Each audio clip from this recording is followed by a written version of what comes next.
morning, everybody. I'm Jane Johnston with the Briar Hill Group at Remax Camosa, and welcome to the Victoria Real Estate Show for July 11th. I'm here with... Oh my God, look at that energy you have this morning. Okay, everybody. Hi, it's Andrew Plank with LePage and the Vibe Real Estate Group. I feel like I have to bring up the energy here. That was an amazing introduction, Jane. Thank you. I've been working on it. Practicing. Okay, practicing. Okay, good. Lipstick for today as well. Let's not overwhelm our huge audience. All right, so today we're going to do a little market update. Then we're going to talk about the new rules that have come out again regarding being an owner. And I forgot to put in one, which was obviously the increase in the capital gains tax. And yeah, but we'll concentrate on rentals today. Yeah, we're going to do provincial rules. So let's start with the shoe. All right. So it is July 11th. We're talking about new tenancy rules, how selling a rental has become more onerous. So first of all, if you do like this show, please like us. Don't forget to subscribe. We're on YouTube on each of our channels, and comment about what you know and like about the show. And please don't forget to share to somebody who may be of interest.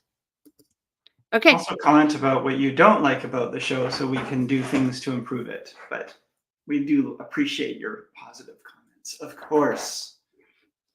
All right. Okay. So taking it away, it is July 11th, and we've had 340 properties go live on market in the last week. We've had 146 properties pending, and we've had 172 price decreases. So still lots of stuff happening in the marketplace where people are definitely making changes and moving things around here. 4 increases in price, 7 back on market, 133 transacted, 46 expired, and 2 withdrawn. So compared to the week before, we certainly have way more listings. You want to go through this one, Jane, or shall I? Well, we've gone from 52% the previous week to 47% in listed sales. And I will say that in talking with other realtors, like for instance, right now, Souk is really suffering. So this is market dependent on your neighborhood and what's happening. And like for instance, out there's a lot of construction. So different areas will have different impacts on this. But what I don't think we need to go into big detail. The solds are all happening the previous week because we were at end of month, and now we're heading into mid-month. We're going to see more next week as we head into the actual middle. So month to date stats, we're at 134 for July so far, 2024. That's compared to 595 for the whole of July for last year. And we're at... That's about on par. Yeah. We'll see. New listings for the month so far as of Monday were 338. That's compared to 1,125 for July of 2023. And last month we were at 1,496 new listings. So, wow, that's more than we had in COVID for whole months for total listings. Active listings were at 3,395, and that's up from last year at 2,419, and we're a little bit down from last month. So last month we were at 3,460. So we're down a little wee bit. In the active listings. Yeah, that's an interesting sign then. I mean, I'm certainly, again, I am making showing requests after and finding many of the properties that I'm being asked to show are already under contract. And so that's an interesting thing for me, despite, again, the fact that, sure, Souk and the outlying areas may be slower. There's definitely some really hot segments of the market right now. Yeah. Where's the hottest segment, do you think?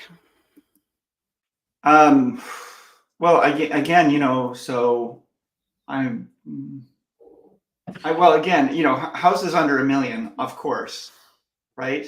And then I would say anything in the core, because with all of this selection, you've got people with more choice. They're gonna choose the core. The people who were choosing to go further afield because they couldn't find what they were looking for closer to home are now choosing to stay closer to the core because they can both A, maybe find more affordable, and B, find more selection. But condos, even West Shore condos, but especially in town, those I know traditionally have been really slow, but there's definitely certain price points where those, and again, in the starter price points, still really, really hot. It's funny. I had somebody who called me. They gave me a referral for looking at a condo downtown. So we were looking at Dockside Green, and this Hmm. was a sure thing. And then they started to look around. They realized, like, oh, if I just go a little further afield, if I go to the townhomes on Dunsmuir for the same price, I'm going to get 3 bedrooms and parking right in my unit, and I can walk to downtown. If I go to Langford, and they were just like, you could see them expanding their horizons, which is why I say to clients when I'm working with them, like, let's just start wide, then we can narrow. But some people, they listen to people who live and work here who have, I would say, a prejudice against certain areas. Maybe blinders. Yeah. Yeah. And who are like, oh, yeah, I never live in the West Shore. It's terrible. Whereas, you know, I I think find, it's really important to know your client and understand what they're looking for, and then you can help to counsel them on a fit. Um, but yeah, there's so many pros and cons of each area, including, for me, and I may have said this before, but for me, Oak Bay has always felt like it's a place a lot of people want to live. And yet for me, someone who works all throughout Victoria, I find I get caught in areas like Oak Bay or James Bay. If I lived there, I'd find it really hard for me to go out and do business in the West Shore. Somebody calls me and says, "Hey, I'd like a showing out that way." I have to navigate an extra 15, 20 minutes just to get out of those areas to get out there. yeah. So yeah, it's all dependent on, and so even areas that are really popular may not be a fit for you. Yeah. I mean, it depends. It's funny, like with my old show, Vancouver Island Time, when you talk to people about areas, they'd be like, "Oh, I live in the perfect area of Victoria, wherever they live. It's 20 minutes everywhere." And that's, Yeah, yeah. but yes, agreed. And, we are affected by where we grow up. So, having come from another city, I grew up in Toronto, I see how gentrification happened in Toronto. So areas that were previously kind of downtrodden have turned around, and I'm seeing that in Victoria. I think the only thing we're missing is good public transportation. So, Transport, yeah, public transit. So it was interesting. I just want to circle back to that thing you were saying about, you tell your clients to start wide and narrow down. And I've had lots of conversations recently with my business partner as we are developing out our service models and so forth. And one of the things I found in the past is it can be hard sometimes with clients who they filter for the exception, as opposed to, they don't filter on what they want, they filter on what they don't want, huh, or they're trying to, yeah. And that can be really hard because then they're eliminating, it's a process of elimination. Let's see everything possible on the MLS and then decide which of those we don't want, and then what remains is what we want. And that can be really hard to work with. So there's conversations happening with clients like that. But do you find um, that approach of trying to look at everything, that works to begin with as you're getting to know the market, but after a while you have to focus? I think it depends. So yes, and those tend to be what I call high knowledge clients who are really interested in just doing the research. And um, I think you would attract a client like that because that is your personality as well. You're very research oriented. One of the brightest guys I know, honestly. And yeah, you are. And those people are afraid of making the wrong decision rather than focused on making the right decision. So they want to know about everything, and they go, and their question is the best one coming? Am I going to miss it? I have to look at everything out there just in case I don't find it. So Yeah. I have to make sure. I have lots of clients like that, and so what I find helps is when you're working with them as a realtor, is really listening to their talk and their feedback during showing, so that you understand what their needs and wants are, because sometimes what they think is a need is just a want. And they, like, for instance, one of my first clients, she wanted a character home, and we went and looked at um, all these character homes. And then one day we're looking at this really modern zebra home, and I'm standing there in the kitchen, and I'm like, why are we here?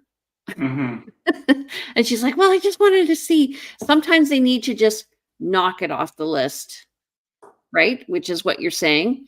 And Yes. this is not consistent with what you've been saying. And then they try and convince themselves Oh, um, yeah. why it fits in. But the thing is I think just being honest and calling people on, not negatively, but just calling them and say, you know, this doesn't jive with what you were saying you needed. Is that what you truly need? And then they can answer that question well, then they're being true to themselves. If they can't answer the question well, then they're not. Yeah. Yeah. And I've certainly had where I've, recommended or a client is asked to see a property, and where you say, you told me this and this property is that. Are you sure you still want to see it? And it gives them pause. And sometimes they will say yes because of X, Y, and Z. We talked about it and we've shifted. And that's good information. And sometimes they say, actually, no, you're right. We don't really need to do that. But Yeah. but it can be helpful to have those conversations for sure. And that's one thing, when you get asked to show 10 properties, maybe you can narrow it down and focus. So And again, I had a yeah. client, we were looking at townhomes, and so we were looking at space. And what we ended up doing was we created a matrix. So what is the space that they wanted? How do they want to live? How close did they want to be to work? One of the criteria was bike riding and walkability. And so we were comparing and contrasting these townhomes in Langford to Esquimalt. And the price point was slightly higher in Esquimalt, but the walkability and the proximity to work and all of that were there. And that ended up being, like, when we were able to actually give it a score, Mhm. that ended up being the place they wanted to be. Yeah. Yeah, and the score thing can work really well for those people. And I've worked with clients in the past, and it surprised me, but they actually had come up with a gaming system where they had a spreadsheet and they had all of the things they wanted and didn't want. And they were scoring properties based on, is it got an extra bathroom? That's an extra 3 points. Is it near this? It's negative 2 points. And so they would score everything. And it was fascinating, actually, because that could be one metric for looking for a home. It's very calculating, and it can also help to remind you of, like, okay, does this match what we're trying to buy? But at the end of the day, that saying, that unfortunate saying that buyers are liars, comes from the source that that people do buy emotionally, and they sometimes, despite all of the things in their head about saying what they want and what they really like to do, they go into a home, fall in love, and suddenly all of that is thrown out the window. And it can be helpful to remind them of what those things are, but it also, if that's what they want, that's what they're gonna buy. Yeah. And also understanding, as a realtor, you're not the buyer. You may think Yeah. you're not buying the right property for them, and just and that's okay. That was a big lesson for me. This is not the right property for you. It's hard, because we get invested in doing a good job for our clients. And we think doing a good job for our clients is helping to guide them into the Protecting them. right home, protecting them. And sometimes they don't want that protection, don't appreciate that protection, or there are underlying reasons of what they're doing that is not shared with us. I have a great example. One year, I had 2 clients who wanted to buy on busy roads, and I'm like, listen, like the resale value of this is going to be terrible. And they're Yeah. like, if I am on a quiet road and nothing is going by, I am going to go crazy. I spend a lot of time looking out the window. And then I realized I'm not buying the place. Yes, it would drive me crazy, and Yeah. probably 99% of people, but there are buyers out there who like a busy road. For sure. Yeah. And you know what? If you buy it at the right price, a busy road is resellable. If you buy it at the wrong price, it's hard to resell. In the right market, you can sell it any day of the week. In the wrong market, it's hard. These are things that they make the decision around, as long as it's their choice. And so many people say this is going to be my forever home. It never is. But that's their choice. They're not concerned about this. They're not concerned about resale. Yeah, exactly. So speaking of resale, let's get into what's happening in the rental department for legislation, because this is going to have some. I mean, there's so many things that have had profound impact on us lately on ownership and on sales, real estate sales, but this is another big one. Okay, and I'm just going to put the resource for today if people want it. So you can actually subscribe to the BCREA if you want to be kept up to date. Lots of changes. First of all is the intent of the buyer to use a property. And so previously, if you wanted to use a property and you did not occupy it for 6 months, you had to have an intent in good faith to use it. And I did get a call. I think I mentioned this on another podcast, but I did get a call from a tenant of one of the properties. It's the buyer who determines that they want to use the property. They put it into the contract. They give the listing realtor the forms that say that they intend to use the property, and those are served by the seller. The seller then returns a proof of service to the buyer's realtor. And previously, you had to leave the property vacant for 6 months or occupy it by a family member.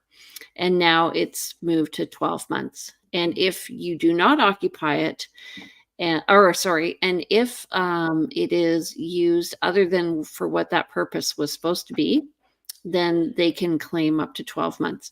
So so what happened in this case, the buyer purchased a property and then they didn't occupy it for 6 months, and I got a call from the tenant giving me crap, and I was like, the former tenant, and I said, listen, like, it's, if they don't want to use the suite, they don't want to use the suite. Like, that's not in compliance with the act. It is in compliance. So what you're saying is, if somebody is looking at a home that has an upper and a lower suite, and they want to buy the home and take the whole home back for themselves, even though the downstairs suite was tenanted, they can give notice and the tenant vacates, and then they move into the entire house. Whether they and if they choose not to re-rent it, that's not a problem. They just need to be using it as part of the entire house, because it's now their home. They want to use. They're moving into a 2-bedroom suite up with 3 children. They need to take one of the rooms downstairs for their kids, whatever it is. So that's certainly fine. And but what's happening here is this change from 6 months to 12 months does mean that there's more chance that if and again, it has to be good faith. It can be hard to prove. But when a landlord gives notice, I think given just how much the difference is between some current rents that people are paying, rents that people are historically paying on average, and current rents, there can be a business case for someone saying, I want to take it I want to empty it out. I'll leave it empty for 6 months, won't re-rent it. So I'm on board with residential tenancy, and then I can re-rent it at a higher rate, and I will get my money back that I lost over the 6 months quite quickly based on the higher rent. So that I think that's why they're trying to make this a longer period, so that there's not that same incentive. So it's more onerous on the buyer to leave the suite vacant for a whole year versus just 6 months. If they intend to re-rent it, yes. So where this becomes a problem is when the current tenant is renting the property for way less than market value.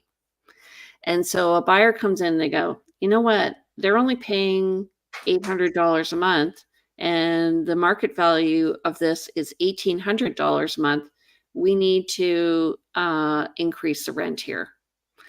And, even if we left it vacant for 12 months, so what's that, $7,200 or whatever? No, it's $12,000 difference. $12,000 difference. Yeah, then we need to leave this vacant for a year. Yeah. So what a tenant can do is they can renegotiate their current tenancy. This may be something they want to do, or they just wait and see what the buyer's going to do. Okay, yeah. So we're not getting yet into the weeds. I guess we are getting into the weeds. We haven't really overviewed all of this, but that is something we're seeing more of. And there's these things called cash for keys, which is happening in a lot more back east, where tenants are saying, I know, I'm familiar with the rules.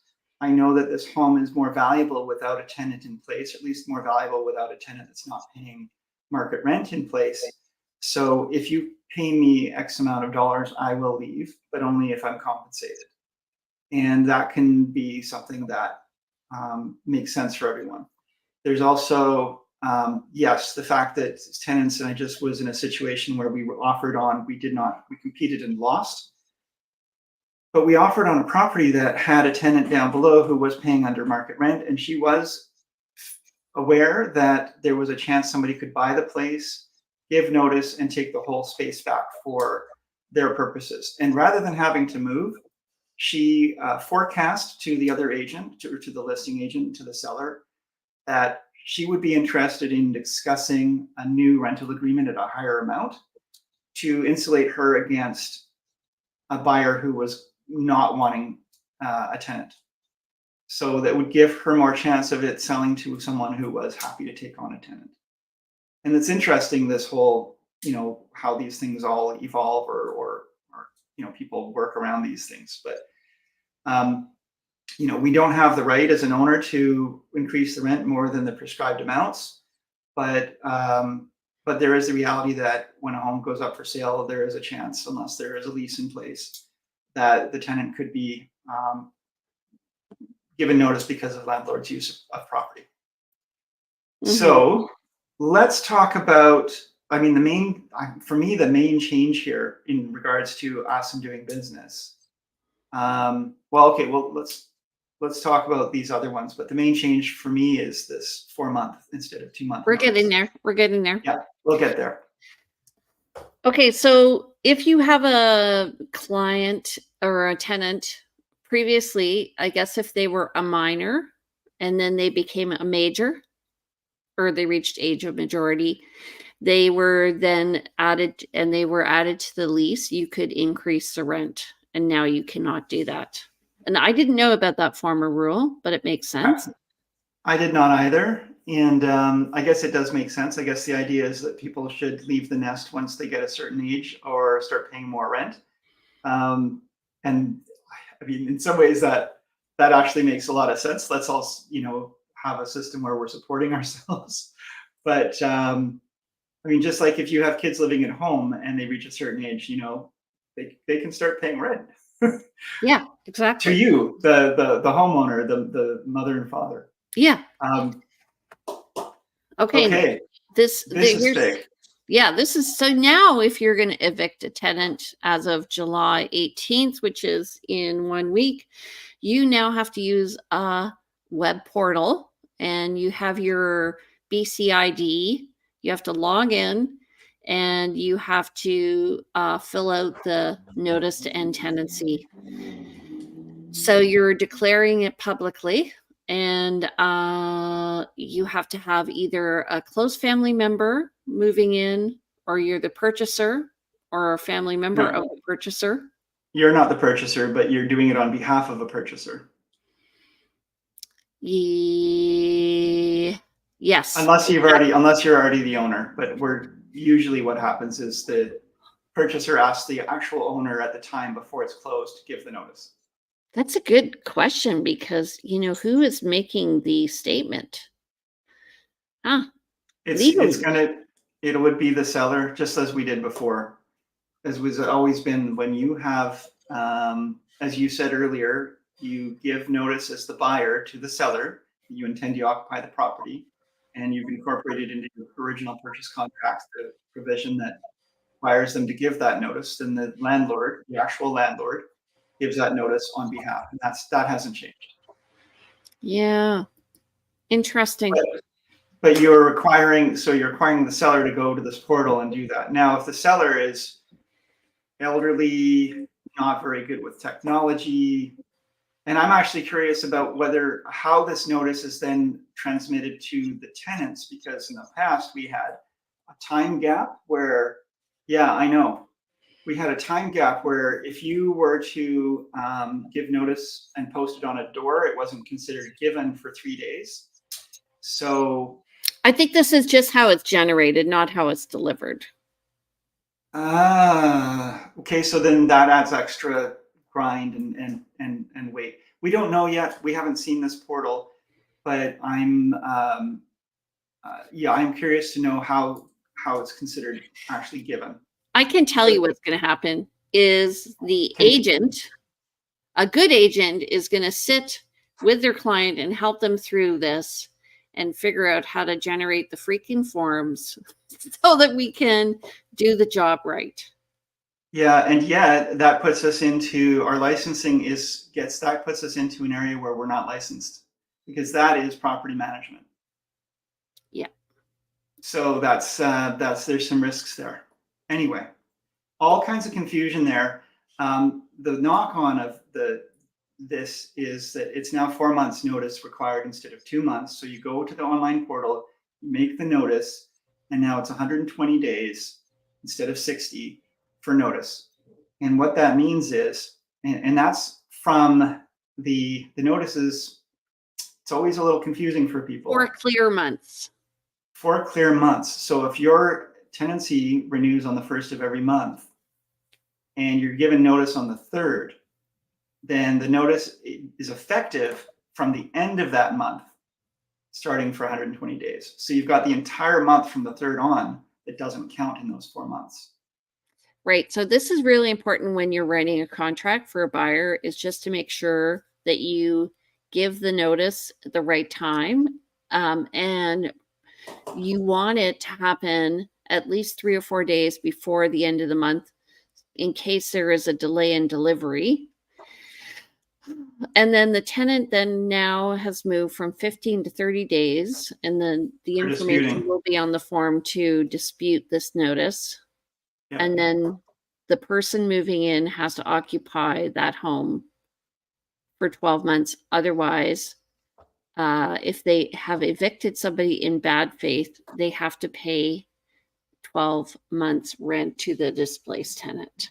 Yeah. So let's circle back to this. There's a lot of nuances to this, going from 2 months to 4 months. Yes. And one of the big ones is the financing, which we don't have Jen here today.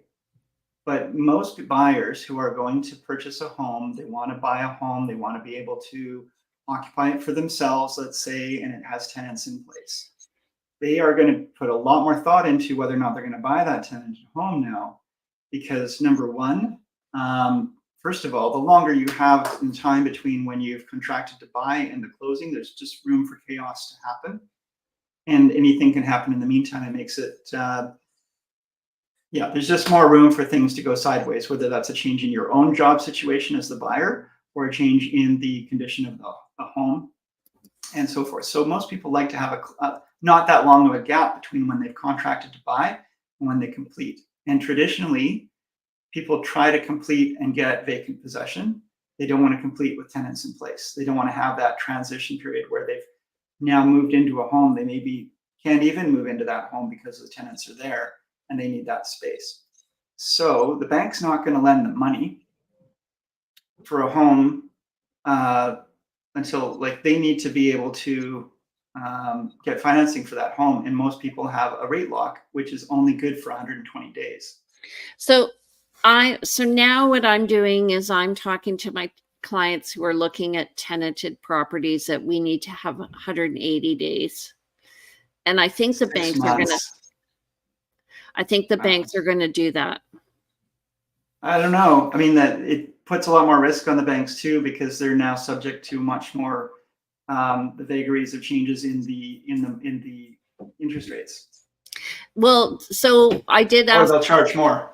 Yeah, I did ask a client that, and so then obviously you have to get them to requalify as soon as you write the offer. Yeah.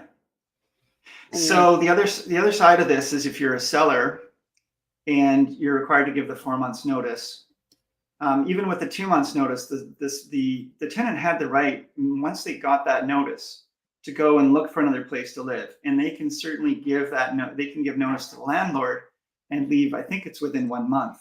10 days. 10 days. So they can just leave. So in the past, you were at risk of losing a couple months rent. Now you're at risk of losing 4 months rent if the tenant decides just to up and leave right away. Oh, right. Yeah.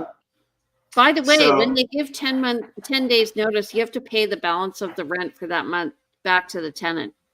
Right. That's another one that hasn't changed, but yes. So, okay. And we're getting into the weeds on property management, which we're not licensed in. So do have a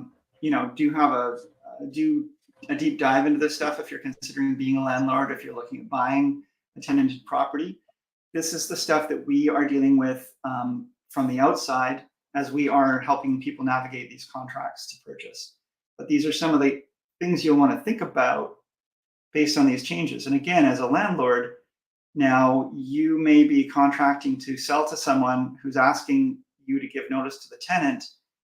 And if you're dependent on that rent from that tenant for paying your mortgage, that tenant could leave and you're at a higher risk of not getting any payment for the next 3 months. Well, waiting 4 months while you're waiting for this property to close. Yeah. So you know what?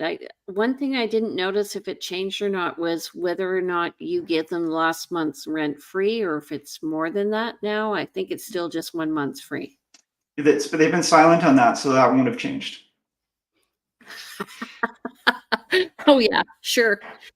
Yeah. Just so you know what one real estate company in Ontario is doing is when they, and I don't know if they have I don't know what the rules are there anymore, but what they do is they require a mutual agreement to end tenancy, which was interesting to me, that if the tenant said, like, if you give notice, that the tenant has to sign, and if they don't, then the deal doesn't go forward because the buyer is requiring vacant possession. This is what lawyers, yeah.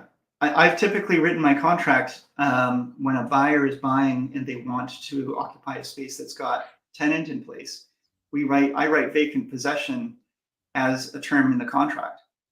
And lawyers, at least Peter DeMeo now, is suggesting that is not something that sellers should be accepting in a contract. A buyer wants that, but a seller does not want to have to contract to that, because we know that the tenant has more time to dispute the tenancy. There could be delays. The seller just cannot guarantee vacant possession anymore. And here's a pro tip for you realtors who are all watching the show, because we know it's mostly realtors watching, is have the possession a few days after the beginning of the month so that the seller has time to clean up the unit. So you don't have to. Hopefully the seller will do that, and at least you give the seller more time. If you are depending on the tenants to do the cleaning and you get a possession on the first day after they've left, there's no time for anybody to do any fixes at the last minute when they get in and discover that the tenants have left a mess. Yeah, exactly. Yeah. All right. Have we covered this topic? Have we exhausted this topic? I think this topic is a lot of nuance. There's a lot more to it. Certainly, this new government portal allows government now to track and get data on a lot of information about suites in the province. And I don't know if that information is shared federally, but that could also have tax implications for anyone who's just been renting. But there's a lot going on here with this change that will have some knock-on effects. As always, every change I just hope that people don't get scared of buying tenanted properties and we see the opposite effect. Yeah. So if you guys want, first of all, if you're working with a realtor, just ask them what are the new rules, get them to tenant, and then everybody's going to be on the same page. You have an open discussion. Don't forget there's rules around showing and being reasonable. And everybody wants it to work. The ideal situation is that a tenant stays in a property, and we really want, obviously, it to show well for the buyer. So just consider that when you're a tenant. I don't know what else to say. It's just like, yeah, we're all trying to make it work for everybody, you guys. Tenants that make it difficult can make it more likely that they are, because they're concerned about getting kicked out, make it more likely that they're going to get kicked out. It's self-fulfilling prophecy. Tenants who keep a place clean and are, really cooperative, they're the kind of people that help a buyer who is looking for an investment with little problem feel more comfort moving forward. So you self-select if you're creating problems as a tenant for getting either a problem landlord or getting kicked out because it's only going to be a buyer who is going to buy that home that's going to occupy it for their own purposes. Yeah, exactly. Yeah. Okay, so good. All right, we are done with that topic. We are on every Thursday morning at 9:30 if you guys want to join us. We'll probably take some time off in August, I'm thinking, because we all need a break from listening to Andrew and myself. Especially me. True. How do people get in touch with you, my love? You can reach me at 250-360-6106 or email me at info@andrewplank.com and the website andrewplank.com. And we also have our new Vibe Real Estate website coming soon. And so, yeah, there you go. Reach out and I'm happy to discuss all things real estate or otherwise life, the universe, and everything. All right. And if you want to reach me, I'm Jane Johnston. My number is 250-744-0775. My email is briarhillgroup@gmail.com. You can visit my website, which is briarhillgroup.com, and you can meet our new associate, Sean Provencher.